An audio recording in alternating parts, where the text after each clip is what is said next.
প্রিয় শিক্ষার্থী বন্ধুদের স্বাগত জানিয়ে শুরু করছি। এসএসসি পরীক্ষার পুনর্বিন্যাসকৃত পাঠ্যসূচি নিয়ে আমরা আলোচনা করব।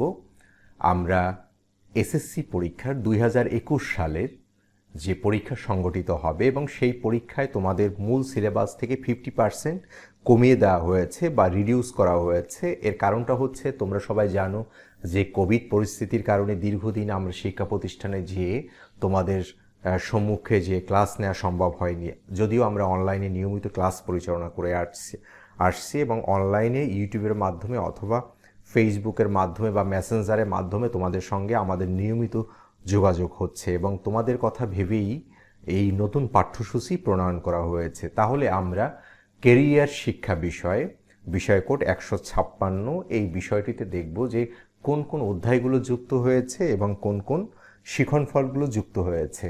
আমরা তার পূর্বে, এটা আলোচনার পূর্বে আমরা একটু ঢাকা শিক্ষা বোর্ড কর্তৃক যে মেসেজটি রয়েছেন সেই মেসেজটি আমরা একটু দেখে আসছি। এটা পরীক্ষা ফেব্রুয়ারি 2 তারিখে প্রকাশিত হয়েছে।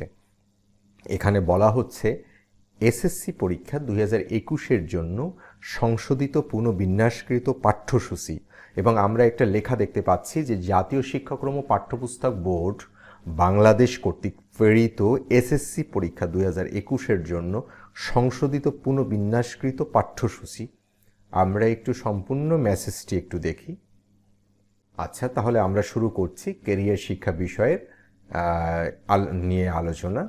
আমরা এখানে অনেকগুলো কলাম দেখতে পাচ্ছি। প্রথম কলামে অধ্যায় এবং অধ্যায়ের শিরোনামগুলো নিয়ে আলোচনা হচ্ছে এবং আমরা শিক্ষণফল দেখতে পাচ্ছি, এবং পরবর্তী কলামে পাঠ এবং পাঠের বিষয়বস্তু দেখতে পাচ্ছি এবং প্রয়োজনীয় ক্লাসের সংখ্যা এবং ক্লাসের ক্রমগুলো আমরা দেখতে পাচ্ছি, এবং মন্তব্যের ঘরে যদি কোনো মন্তব্য থাকে তাহলে আমরা মন্তব্যগুলো দেখতে পাবো।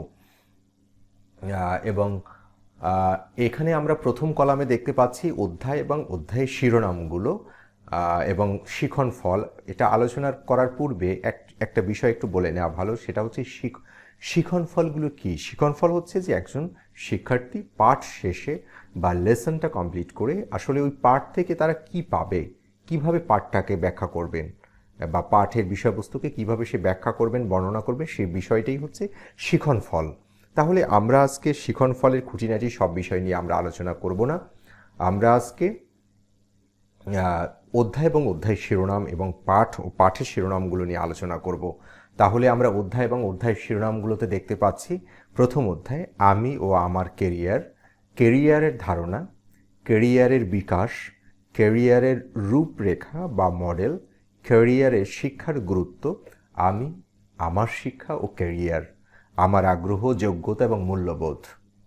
তারপরে হচ্ছে কেরিয়ার গঠনে গুণ ও দক্ষতা, তারপরে হচ্ছে ইতিবাচক দৃষ্টিভঙ্গি, আত্মসচেতনতা, আত্মবিশ্বাসী, দৃঢ়প্রত্যয়, শ্রদ্ধা, পারস্পরিক নির্ভরশীলতা ও আন্তঃব্যক্তিক সম্পর্ক, সততা, পেশাগত নৈতিকতা ও আইনের প্রতি শ্রদ্ধা, নেতৃত্ব, উদ্যোগ ও কাজের প্রতি আগ্রহ, শারীরিক ও মানসিক স্বাস্থ্য সম্পর্কে সচেতনতা, সহমর্মিতা, জেন্ডার সংবেদনশীলতা, বিশ্লেষণ করা ও সৃজনশীল চিন্তন দক্ষতা, সমস্যার সমাধান ও সিদ্ধান্ত গ্রহণের সক্ষমতা, চাপ মোকাবেলা, সময় ব্যবস্থাপনা, তারপরে হচ্ছে প্রযুক্তি ব্যবহারের দক্ষতা এবং গাণিতিক দক্ষতা এবং নান্দনিক দৃষ্টিভঙ্গি।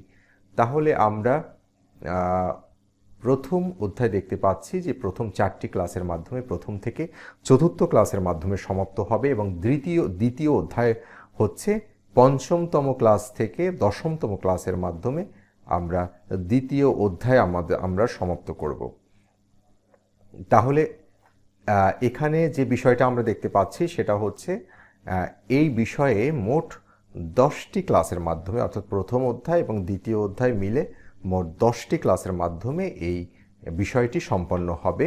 এবং পূর্ণমান নিয়ে একটু বলার, পূর্ণমান হচ্ছে 50, সেই আগের মতোই পূর্ণমান 50 থাকবে কেরিয়ার শিক্ষায়। এবং এখানে বলা হচ্ছে, মানবন্টনে বলা হচ্ছে যে বর্তমানে প্রচারিত প্রশ্নপত্রের ধারা ও মানবন্টন অপরিবর্তিত থাকবে, অর্থাৎ পূর্বের ন্যায় প্রশ্নপত্রের ধারা মানবন্টন থাকবে, শুধুমাত্র পরিবর্তন সাধিত হয়েছে সিলেবাসে কিন্তু মানবন্টন প্রশ্নপত্রের ধারায় কোনোরূপ পরিবর্তন সাধিত হয়নি। তাহলে এই অধ্যায়টা সমাপ্ত করার পূর্বে আমরা আবার শিরোনামগুলো, অধ্যায় এবং অধ্যায় শিরোনামগুলো আবার একটু দেখি। প্রথম অধ্যায় আমি ও আমার কেরিয়ার এবং দ্বিতীয় অধ্যায় কেরিয়ার গঠন, গুণ ও দক্ষতা। অন্যান্য বিষয়গুলো থেকে এই বিষয়টি মনে হচ্ছে যে সিলেবাসটুকু খুব ছোট সিলেবাস, যে কারণে হয়তো 50 মার্কের কারণে সিলেবাসটাও কম। তো যাই হোক, প্রিয় শিক্ষার্থী বন্ধুদের এতটুকুই বলার যে তোমরা তোমাদের অনুশীলন চালিয়ে যাও। অনুশীলনের যখনই প্রয়োজন হবে তোমরা ইউটিউব থেকে তোমাদের প্রতিটা বিষয়ের ভিডিও এই চ্যানেলে থাকবে এবং তোমরা তোমাদের প্রয়োজন মতো দেখে নিবে এবং তোমরা তোমাদের বন্ধুদের নিকট শেয়ার করবে, যাতে তোমাদের বন্ধুরা উপকৃত হয় এবং তোমরা সবাই ভালো অনুশীলন নাও, ভালোভাবে পরীক্ষা দাও এবং তোমরা সবাই ভালো থাকো, সুস্থ থাকো, এই আশাবাদ ব্যক্ত করে আল্লাহ হাফেজ।